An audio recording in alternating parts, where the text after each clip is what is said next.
에스겔 이제 성경 읽기가 시작이 되어졌는데요. 48장까지 있습니다.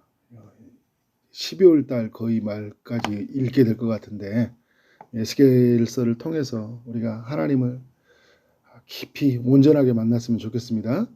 말씀을 붙잡고 기도하면서 하나님의 뜻이 우리 가운데 이루어지는 기쁨들을 이 성도들이 누렸으면 좋겠습니다. 에스겔은 남유다의 요야긴 왕과 함께 바벨론으로 2차 때 포로로 끌려간 사람들이죠. 끌려간 사람이죠.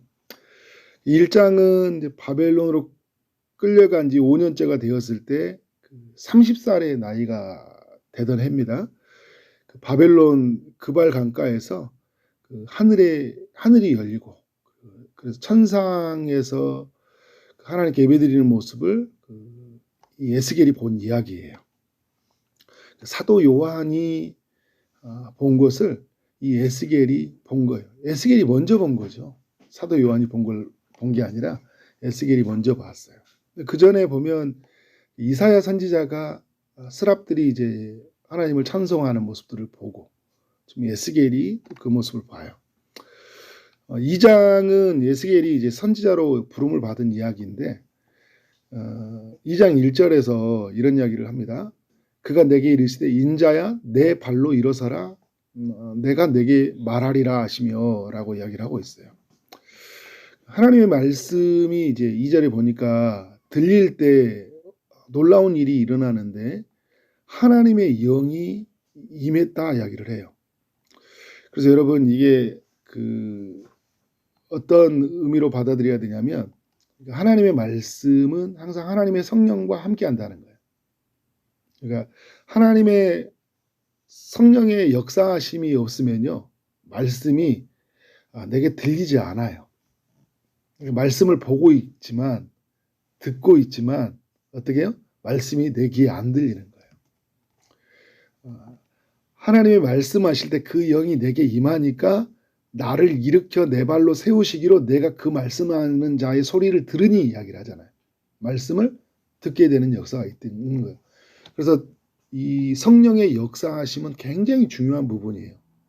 그렇게 교회를 다니는데도 성경이 이해가 되지 않을 뿐더러 이해가 되는데도 믿어지지 않고 믿어지는 것 같은데 내 삶을 움직이지 못하는 건 뭐냐면 내 육으로 기존에 내가 살아왔던 하나님 없이 내가 지식의 체계를 쌓아가던 방식으로 그렇게 말씀을 들으니까 잘 이게 말씀이 정리가 안 되고 말씀이 나를 이끌어가지 못해요.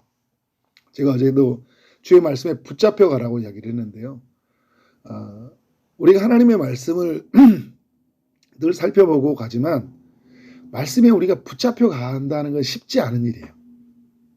막 써놓고 뭐 푸사에다가 뭐 요즘에 카톡에다 해놓고 집에다가 액자에다 걸어놓는다고 해놓는다고 해도 말씀에 붙잡혀 가지 않아요.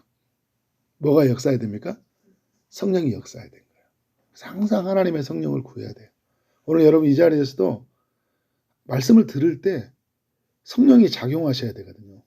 그래서 성령님 도와주세요. 말씀이 깨달아지도록 도와주세요. 말씀에 붙잡혀 가도록 도와주세요. 집으로 돌아갈 때는 성령님은 여기 계시고 여러분 혼자 가지 마시고 성령님이 우리 항상 동행하잖아요. 성령님 오늘 말씀이 나를 지배하게 해주세요. 이렇게 생각나게 하시고 필요한 때 나를 말씀으로 일깨우셔서 말씀대로 살아가게 해달라고. 그래요. 하나님의 말씀하실 때 영이 임했다. 1장에서도 이런 이야기를 이 에스겔이 보게 되는데 오늘 2장에서도 이제 이 이야기를 해주고 있습니다. 말씀이 임하니까 어떻게 돼요? 나를 일으켰다. 1장에서 이 에스겔이 하나님의 그 보좌에 계신 하나님을 보고 나서 엎드려지거든요. 그의 음성을 들으면서 엎드려져 버려요. 하나님이 어떻게 해요? 그를 일으켜줍니다. 그러니까 하나님의 영은요. 우리 엎드려져 있는 우리를 일으켜요. 그리고 어떻게 합니까? 우리의 발을 세워요.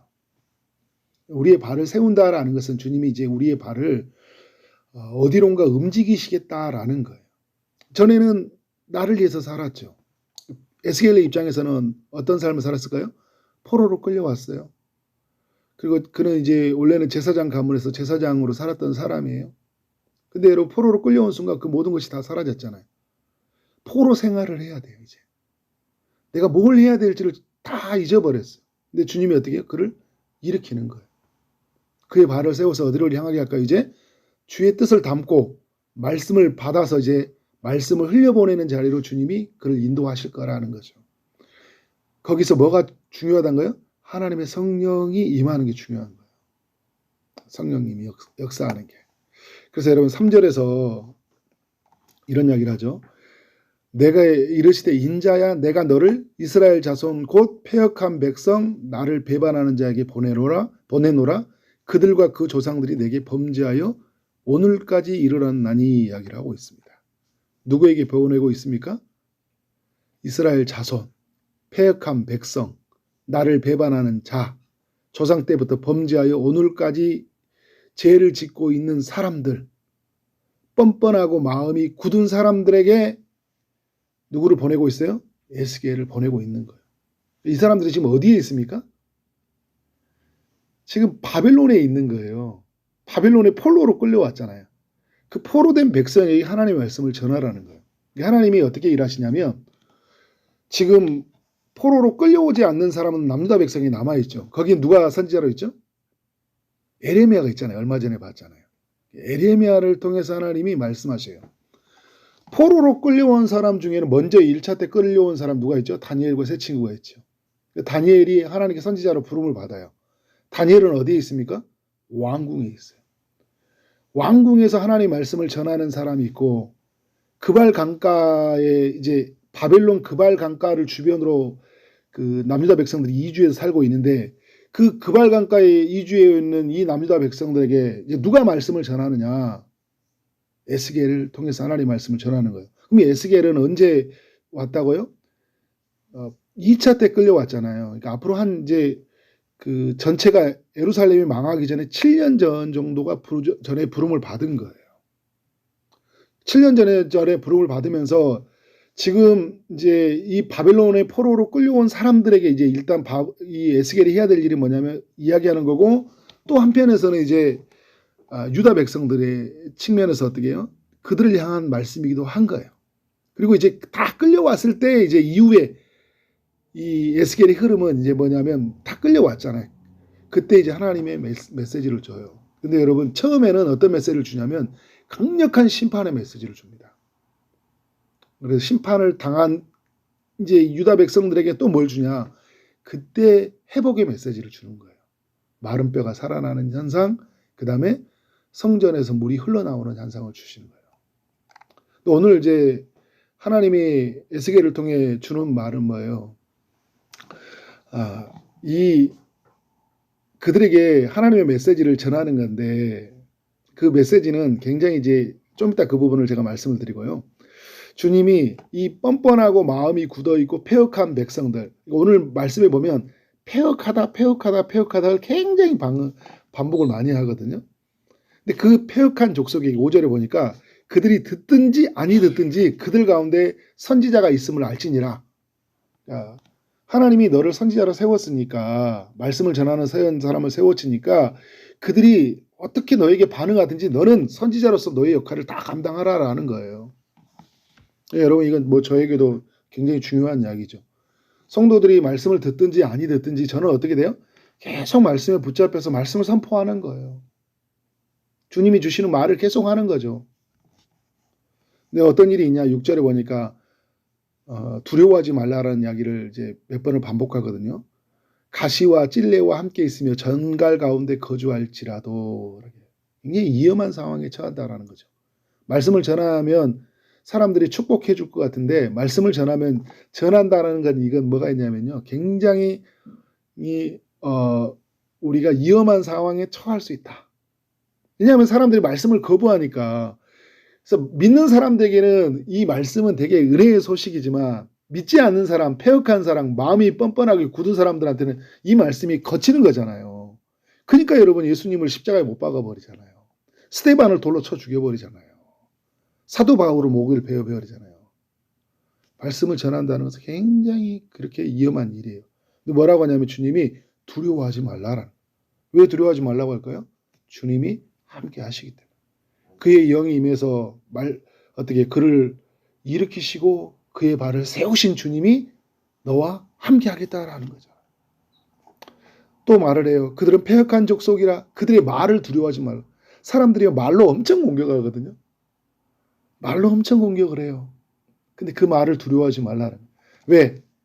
나는 하나님의 말을 담고 사는 사람이기 때문에. 저 사람이 사람의 말로 나를 위협한다고 해도 나는 하나님의 말을 담고 사는 사람인데 뭐가 무섭냐는 거죠. 그 얼굴을 무서워하지 말라는. 여러분, 우리 눈에 보이는 것에 너무 힘들어 하잖아요. 보이는 것에 좌우를 많이 해요. 얼굴 보면. 그래서 우리가 이제 마음에 담고, 야, 이제 오늘 나가서 내가 말씀을 전해야지 했는데 얼굴 본 순간 어떻게 돼요? 두려워서 말을 못할 때 있어요. 그 얼굴을 두려워하지 말라. 그래서 여러분 1장에서 에스겔이 뭘 봤어요? 하나님을 보잖아요. 난 하나님을 본 사람이잖아요. 하나님의 영광을 봤다 하거든요. 난 하나님의 영광을 본 사람인데, 하나님의 임재를 경험한 사람인데 내가 누구를 두려워해요? 그죠? 두려워하지 말라 이야기하고 있어요. 그러면서 그들이 누구냐? 심히 패역한 자라. 패역한 자라고 할 때 주님이 그들은 심히 패역. 얼마나 주님의 이 마음 속에서 이 마음이 악한 자들의 마음이 이렇게 느껴지잖아요. 그죠? 그러니까 그들이 듣든지 아니 듣든지 어떻게 되고요? 너는 내 말로 고할지니라. 너는 내 말로. 그러니까 너의 말로. 에스겔이 뭔가 해주는 말로 고하지 말고. 그러면 힘들죠. 어떻게 여러분 이 가시와 찔레 같은 상황 속에 있는 사람들을 어떻게 돌파할 수 있어요? 그 얼굴만 봐도, 그들이 말하는 것만 봐도 말을 못 전하죠. 근데 우리가 하는 건 뭐냐 하면 주님의 얼굴을 보고 주님의 영을 힘입어서 주님이 주는 말을 하면 되는 거예요. 주님이 주는 말이 없으니까 우리가 힘든 거죠. 그래서 여러분 날마다 말씀 앞에 서는 거예요. 오늘도 주님 저에게 이를 말을 저에게 주옵소서. 우리는 그래서 여러분 말씀에 붙잡혀서 말씀을 묵상하고, 그죠? 말씀에 이끌려야 됩니다. 너 인자야, 내가 내게 이르는 말을 듣고 그 패역한 족속같이 패역하지 말라. 그러니까 뭐냐면 에스겔도 너도 똑같이 그렇게 불순종하는 사람들처럼 그렇게 살지 마. 너는 그렇게 살면 안 돼라는 거예요. 너 선지자로 부름받은 너는 패역한 족속대로 살지 말고 어떻게 해요? 내 입을 벌리고 나가 너에게 주는 것을 먹으라. 뭘 줬어요? 9절 10절 보니까 하나님 말씀을 준 거예요. 말씀을 먹으래. 이게 어디에서 있었죠? 요한계시록의 사도 요한이 10장에서 어떻게 돼요? 하나님이 말씀을 주고 말씀을 먹으라고 그러거든요. 입에는 다는데 내 배는 쓰다 이렇게 말씀을 하잖아요. 이게 사도 요한하고 같이 연결해서 보면 하나님의 말씀은 여러분 말씀 자체는 굉장히 영광스러운 거죠. 꿀처럼 달죠. 근데 여러분 이 말씀이라는 것은 뭐냐면 우리가 말씀을 받기에는 굉장히 부담스러운 말씀들이 있어요. 오늘 10절이 그렇잖아요. 어떤 말씀을 주세요? 안팎에 글이 적어져 있대요. 물론 두루마리에는 안에만 적어져 있는데 안팎에 글이 다 적어져 있대요. 얼마나 글이 많으면 안팎에 글이 적어져 있어요. 근데 그 위에 뭐가 써져 있냐니까 애가가 써져 있어요. 애곡이 써져 있어요. 재앙과 같은 말이 써져 있는 거예요. 무슨 말이에요? 심판의 말이 적어져 있는 거예요.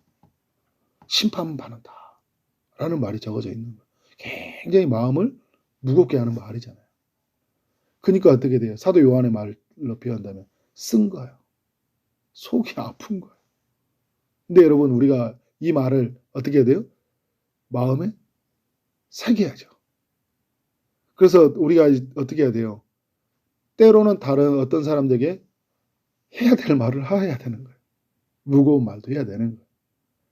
저의 입장에 또 적용을 한다면 정말 성도들한테 좋은 말도 해주고 싶지만 어떻게 해요?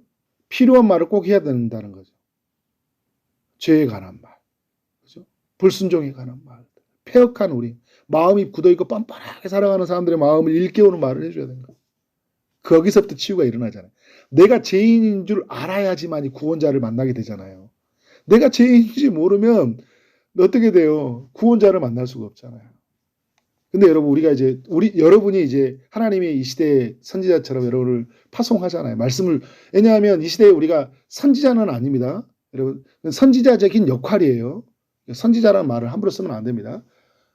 그러니까 우리가 하나님의 말씀을 가지고 있었잖아요. 근데 말씀을 줄 때 하나님이 구약의 시대에 선지자들에게 말을 주었는데 이제 이 시대에 우리에게 하나님의 말을 주셨잖아요. 우리는 어떻게 돼요? 말씀을 가지고 듣든지 아니 듣든지. 근데 이 말이 너무 힘든 말이지만 어떻게 해요? 와서 전하는 거예요. 왜? 그게 그 사람을 살리는 길이니까. 그래서 여러분 제가 처음에 말했던 것처럼 유다 백성들의 회복은 어떻게 이루어진다고요? 심판에 대한 선언에부터 시작되어지는 거예요. 그래야 뭘 만나는 거예요? 마른 뼈가 살아나고 성전에서 그 회복의 역사가 일어나는 거예요. 오늘 에스겔서 2장의 이야기가 오늘 우리 모두의 이야기가 되어지기를 주님의 이름으로 축원합니다. 기도하도록 하겠습니다. 하나님 감사합니다. 오늘 에스겔서 말씀을 통해 우리 모두에게 교훈해 주셔서 감사합니다. 하나님의 성령이 우리 가운데 임하심으로 말씀이 들리게 하시고 그래서 말씀에 붙잡혀 살아가는 오늘 하루의 삶이 되게 하여 주옵소서. 주님께 보냄을 받은 우리의 삶이 각 사람에게 나아가기를 원하는데 그들이 듣든지 아니 듣든지 말씀을 전하게 하시고 어떤 상황에 처하든 누구를 만나든 두려워하지 않고 담대히 전하게 하여 주옵소서. 하나님의 말씀이 흘러감으로 말미암아 각 사람들이 살아나는 그런 생명의 역사가 있도록 주님께서 함께하여 주옵소서. 오늘도 여러 기도의 제목을 따라 기도하는 모든 이들에게 주님이 응답하시고 일하여 오실 줄 믿습니다. 오늘 하루의 삶 가운데 크고도 놀라운 일을 행하시는 하나님께 모든 영광 올려드리며 예수 그리스도 이름으로 기도를 쌓옵나이다. 아멘.